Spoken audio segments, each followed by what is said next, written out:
Well, good morning, everybody. Good afternoon, everybody. Troy and I are going to try this again. We had a little bit of technical difficulties, which I didn't find out until after what's lead got to do with it last night. So I owe Troy a drink or something. The good news is that today you'll be able to see the slides, which last night, if you would have been watching that presentation today, you wouldn't have been able to see the slides. So, we're gonna go ahead and get started. Troy, it is all yours. Okay. Like I said, I'm Troy Franzen. I'm the water commissioner. And we're talking about lead today. And I sent out about 750 notices about suspected lead services in town. And I wanted to address the issue before a lot of misinformation got out there. So, as you can see from this first slide, lead was actually banned in the United States in 1986. They said at that time that you cannot use any lead for water pipes of any sort, but if you already had lead pipes, they would let those remain in the ground. You didn't have to do anything with it. And then they left it alone for 8 years or so until 1991, and they amended the Safe Water Drinking Act to include limits on the amount of lead that can be in the drinking water. It's what we still currently use today until the newest revision in 2021, the lead and copper rule revision by the EPA. And that said, next slide, please.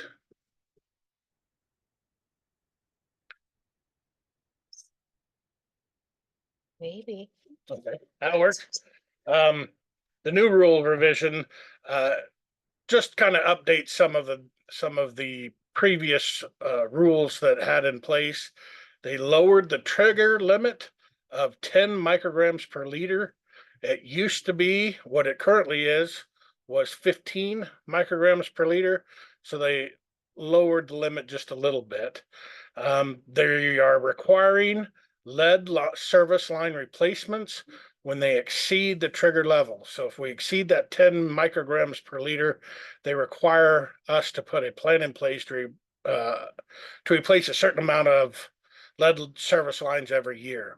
Cozad has never exceeded that 15 micrograms per liter. We've never even got close. We would never exceeded the 10 micrograms. We do have a lead line replacement plan in place, but it's still brand new, so I haven't had time to put it online or get it all out there yet. But we do have a plan in place. It says science-based testing protocols, and they're really touting that, and I don't understand because all testing is science-based. So I'm not quite sure what they mean by science-based testing. However, they are testing a lot more in the schools and daycare centers, is what they're mainly concerned with, the new testing requirements. The lead service line inventory had to be submitted to the EPA by October 16th of this year, and that's kind of what prompted all the notifications and everything else. This entire rule revision was brought on by Flint, Michigan. If we haven't heard about it, it was a town that was poisoned by lead service lines for a variety of reasons. It's a disaster that was mainly brought on by incompetence. I'll leave it at that, and you can do your own research, or you can call me and we can talk about it. Or you can come to the library and check out the book about Oh, it. there is a book about it, right?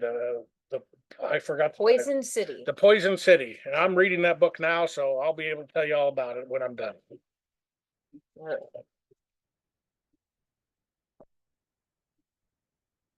am I having such a hard time? So I have to part of the new rule revision is a public education requirements, and they mandate a lot of stuff that I have to tell everybody. So that's kind of what we're doing now, is about the health effects of lead and what it does to everybody. I think everybody's aware that lead's a poison, and it's especially bad for children and infants. They really show up in those children a lot sooner than it does anybody else. You can read the entire slide there, but it's mostly neurological events. that happen, behavior problems, low IQs. The one thing I want to talk about is the EPA does what the EPA does best, which is complicate an already complicated situation. So it lists 3.5 micrograms per deciliter. That's actually the same thing as 35 micrograms per liter. So the rule revision is 10 micrograms per liter. This says it can reach 35 micrograms per liter before you see any effects. So our testing limits and protocols are for a lot less than what the actual detriment is according to the CDC. It is important to note that infants get a vast majority of their lead exposure from mixing formula with contaminated water. 40 to 60% of their exposure to lead is from water mixed with lead. Next slide, please. This kind of goes over some of the neurological problems you'll see in children. You see that early on. It's behavior, learning, hyperactivity, hearing problems, and it can even cause death if it gets too high. If you're concerned about it, it's a blood test at the doctor's office, and by all means, I encourage anybody that's concerned to go get it checked out. Just one side over the other. Oh, that one's blank. That one's blank. There we go. So I need to talk about it is extremely bad for pregnant women. Obviously, it affects the fetuses. It affects the women themselves. The thing about lead is our bodies are really horrible at getting rid of lead. So the more lead that we drink, it kind of accumulates in our system. It never really goes away. In a short period of time, it takes a very long time for us to get rid of it. So we can drink a little bit of lead here and a little bit of lead there, but that all accumulates in our system and doesn't dissipate. So it's bad for fetuses. Pregnant women are very susceptible for premature birth and all kinds of problems, but it can be transmitted in breast milk as well. So that is something to be extra cautious about. Jeez. There's another one. I think I'm, Nope, that's all right. I think I'm the one who's adding things here. Adults can get exposure to lead as well. It shows up a little bit different. It shows up with high blood pressure, kidney function, and men and women both have reproductive health issues from lead exposure. It just shows up a little bit later. The good thing is that lead doesn't stick to anything that we already have. So you can shower, you can do your dishes. It is not absorbed in your skin. So you could wear a lead suit and not have a problem as long as you don't ingest the lead. It won't bother you too much. Want to talk about some ways to mitigate your exposure to lead, some pretty simple areas. You can go to the next slide there. They do have some filters out there that will reduce the lead. RO systems are a very popular one. The problem with RO systems are we generally see those on one particular faucet. So if we have an RO system on our kitchen sink or a kitchen faucet, there isn't one on our bathroom faucet. So when you brush your teeth with water or whatever, you still get that exposure there. They do make whole house RO systems, but they are fairly expensive. But that might be something you want to look into if you're concerned. Some of the easier ways are to clean the aerator, the little screen on the end of your faucet. It does accumulate on there, kind of like the hard water buildup, the white scaly stuff. The lead can collect in that. So if we change those aerators more often, we can reduce our lead. The other reason they tell us to use cold water only. Boiling water does not get rid of lead in any way, shape, or form. It's a heavy metal, so it does not evaporate at all. So they tell us to use just cold water. But the easiest and least expensive way to reduce your lead exposure is to just run water for 1 or 2 minutes before you use it. And you can flush out the lead that's in their water. So the only way that lead is absorbed in water, it has to sit for approximately 6 to 8 hours before the lead is absorbed in the water. So if we run the water, it usually doesn't absorb into that water that we drink, so you won't have a problem with it. So like, at night, the water's sitting in your pipes until you wake up in the morning. So the Right. first thing that you would do is just run cold water Leave, for a little bit. yep, leave your water run for 30 seconds, a minute, And then get brush your your glass of water or brush your teeth, whatever you need to do. That's really the easiest and the most inexpensive way to reduce your exposure to lead. Next, I want to talk about ownership or identifying parts of the service line. As you can see from the slide, from the corporation stop to the curb stop, that whole section of line is the city's responsibility to maintain. And that is where we're going to see the majority of the lead service lines. I have seen very, very few lead lines that go from the curb stop to the house. Most of them are from the corporation stop to the curb stop. And that is something that we are in the process of replacing. But like I said, there's about 750 to 800 of those around, and we can't replace all of those at the same time. So we will get to them. It's just going to take a while. The city of Cozad has never fixed a lead line when they found it.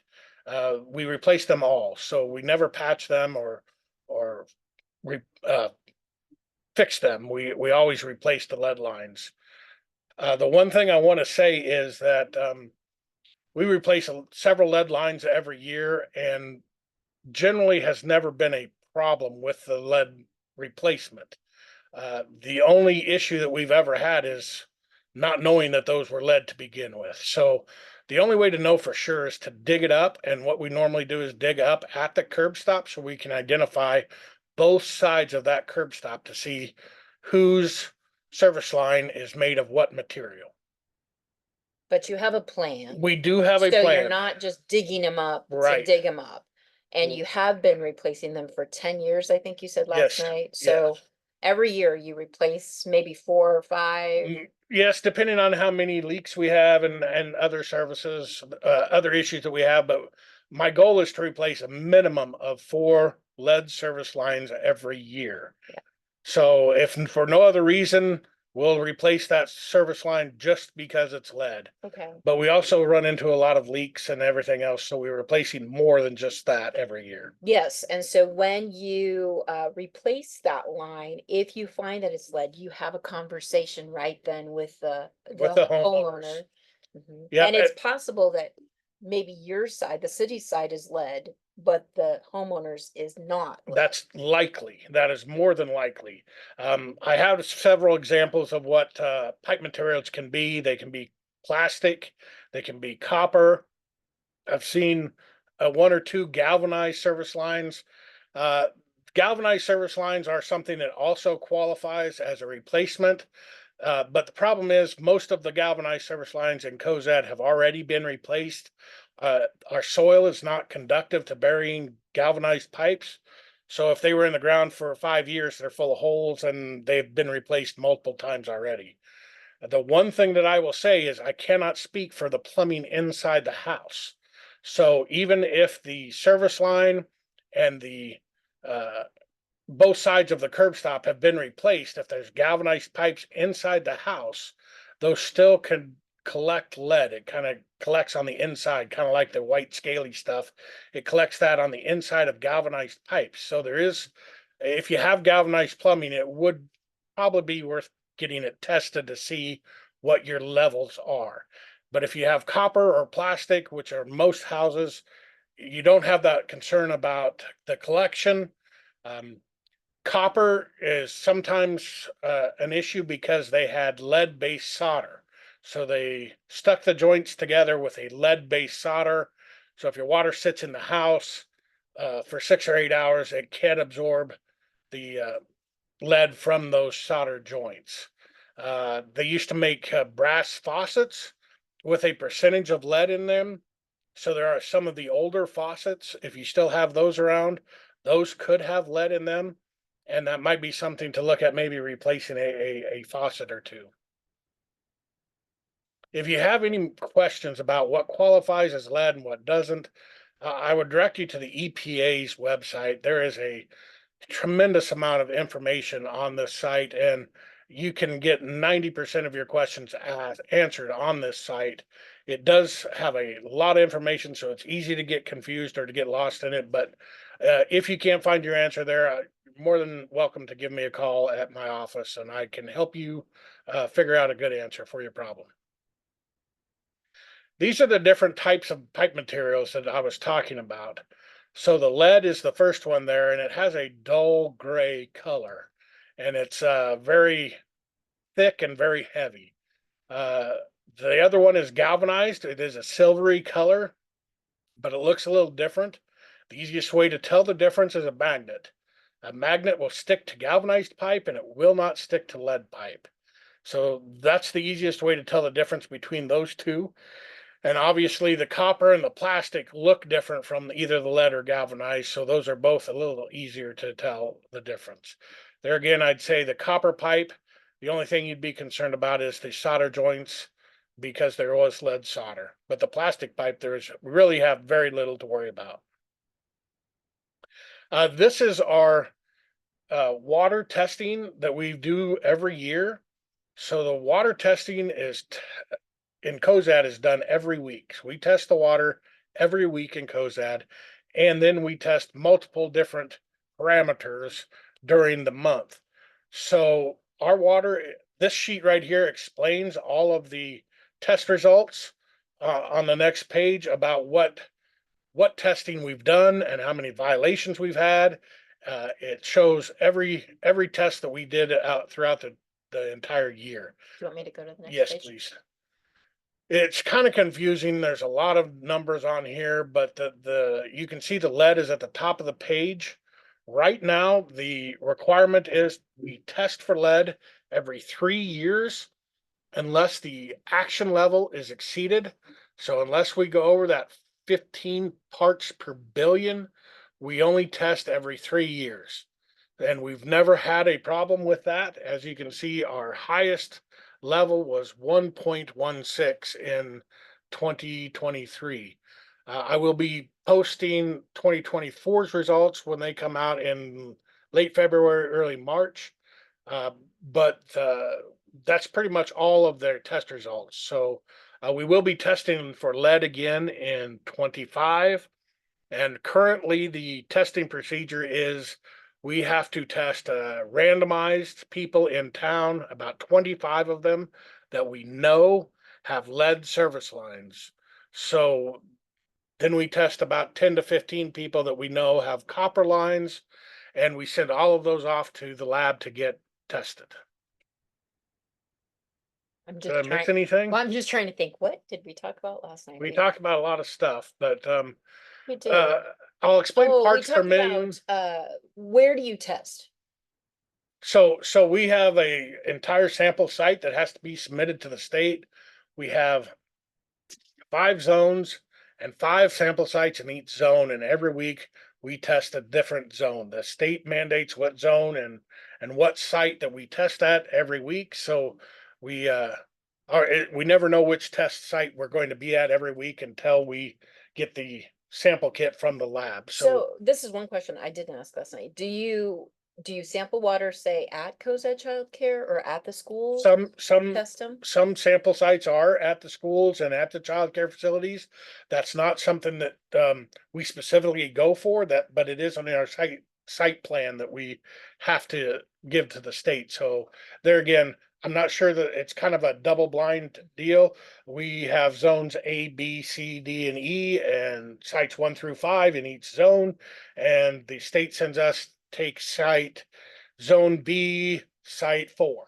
Okay. And that's where we go to take that one. So the state doesn't know, and we never know where we're going until we actually get the Yeah, site. we didn't talk about that Yeah, last night. we never know exactly. I know you test here sometimes. Yes. That's pretty much the entire program, but there's an awful lot of information here. I would be more than happy to talk to anybody about any part of the lead. I have some sample bottles that will sample the water in your houses. I have instructions and a lab. The test itself costs $23.65. You're more than welcome to stop by the city office and grab those. If you have questions, I'll be more than happy to try and answer them best I can. I don't I'm not going to claim to be the expert on lead, but I have had an awful lot of dealing with lead over the last 30 years of this. So, You talked about the, I know one thing you talked about last night was the oxide the one phosphate. thing, yeah, that's very good. Thank you for bringing that up. The one thing that nobody's talking about is these lead lines were put in the 40s, 50s, 60s, and all the way up to the late 70s. The lead ban went into effect on 1986, and most places had stopped long before that. So those lead lines that we're still using today have been in the ground for 50 plus years. Over the course of time, the lead develops a coating on the inside. It's a orthophosphate There we go. is what it is. It looks like an orange color on the inside of the lead lines, and it coats the lines. So it keeps the lead from absorbing into the water over a period of time. So these lines have been in the ground for so long that it has a very thick coat of that phosphate.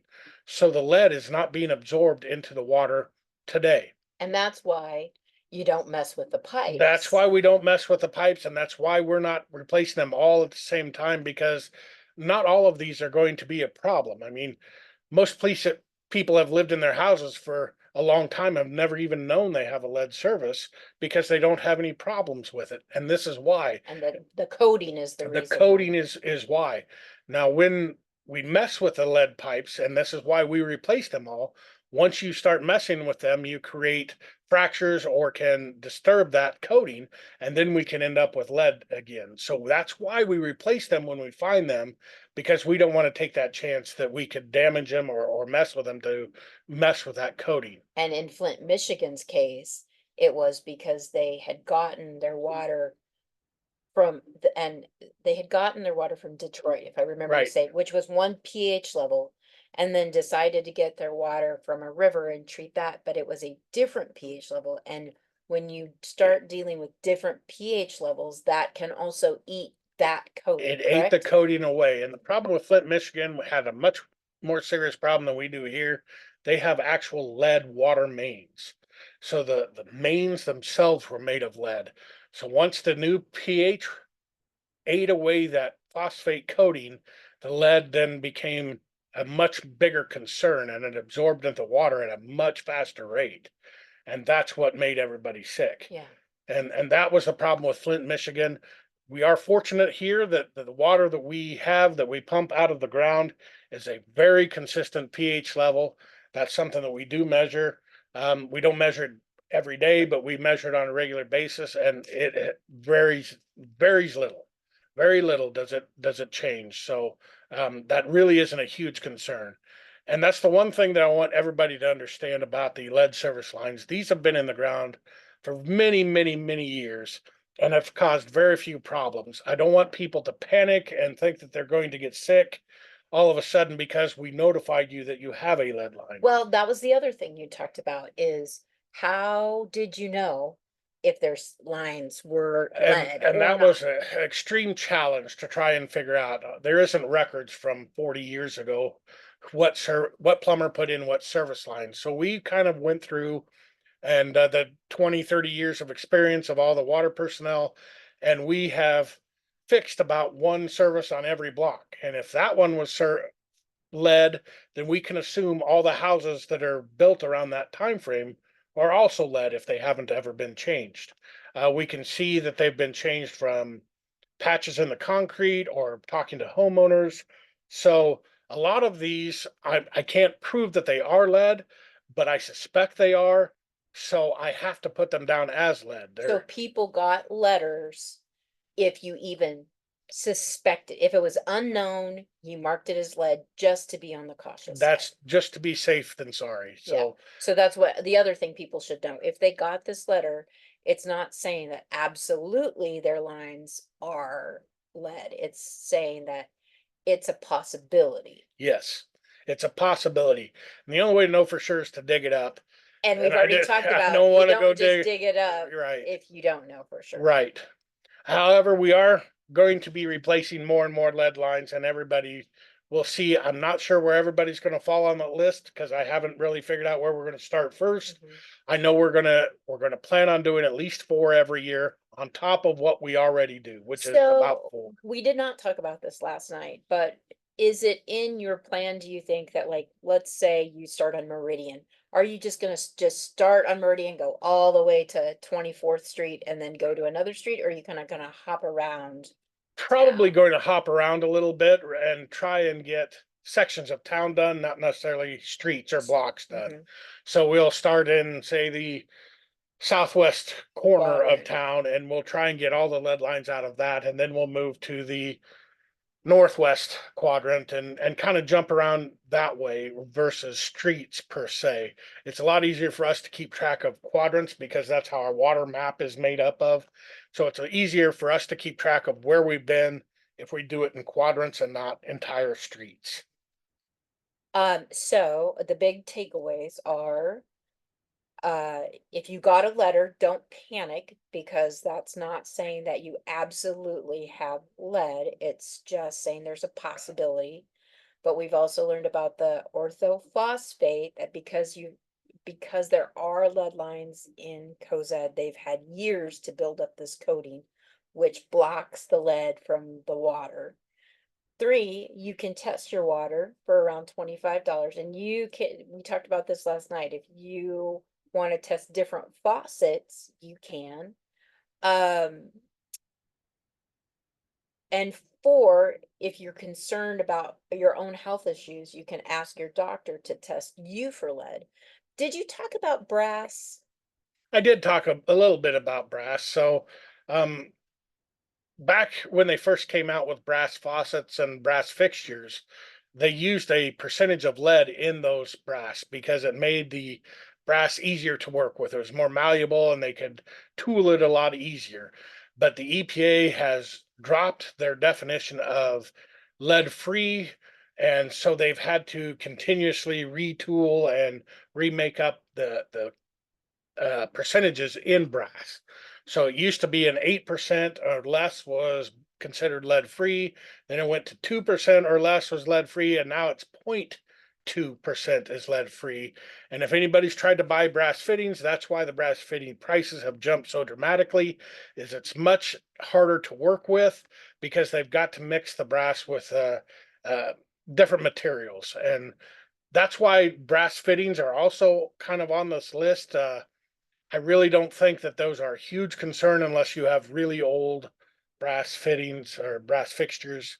A majority of the brass fixtures aren't going to have a high enough lead content to worry about. But there again, I don't know everybody's house. I haven't been to everybody's house. So if you're concerned, I would encourage you to give it a test. And the other thing about brass was, that was my question. Does it matter where you buy It, your, yep, it does not matter where you buy your brass fittings. Um, any brass fitting in the United States has to meet United States standards. So if you buy them at Menards or Home Depot or your local plumbing shop, they all have to meet the same standards. but that's the United States standard. So if Right. it says made in China or made in India, then If everything's out the door on that pool. very potentially, and there again, I'm not quite sure on Amazon or eBay where those come from, so I can't speak to those, but it is something that you might want to check out before you purchase that product. Okay. I'm trying to think if we asked any other questions or what people were asking, but I think we've pretty much hit The, most of them. the only other thing I wanted to talk about was on the ownership slide.